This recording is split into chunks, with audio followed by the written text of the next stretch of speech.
tendance à dire ou à penser qu'aujourd'hui on serait en train de se stabiliser, mais en fait c'est pas vrai du tout. La population elle continue de croître, donc on a atteint les 8 milliards à la fin de l'année passée.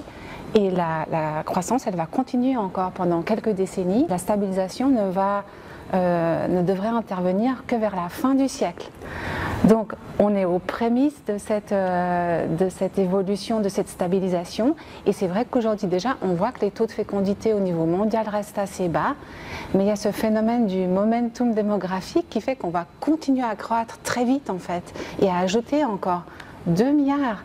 C'est énorme, c'est un quart de notre population actuelle au cours des décennies qui viennent. Et ces 2 milliards, ils vont s'ajouter dans les pays les plus pauvres du monde. C'est un défi au moment où il faut développer ces pays, et c'est aussi les pays qui sont souvent cités comme les plus fragiles par rapport aux menaces du changement environnemental. Les taux de fécondité sont bas, voire très bas dans les pays riches depuis un bon moment déjà. Et c'est là qu'on observe ces phénomènes de vieillissement. C'est grâce à la migration que notre population reste stable. Ça pose certaines questions. Arriverons-nous à intégrer ces populations étrangères pour rester justement stable et maintenir notre économie? Est-ce qu'on restera performant économiquement avec une population vieillissante? Ça, c'est des questions aussi qui vont être clés dans les décennies suivantes dans les pays riches.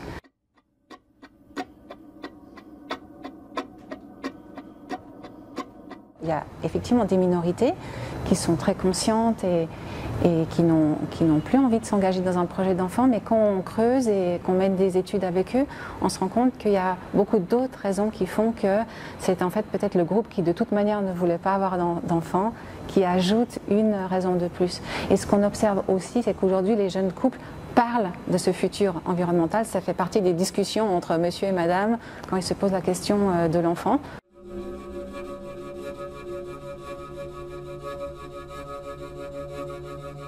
Ça reste très important de continuer à promouvoir les programmes de santé sexuelle et reproductive dans les pays les plus pauvres, parce qu'on a pu repositionner ces programmes dans les années 90 comme un droit humain, un droit des femmes.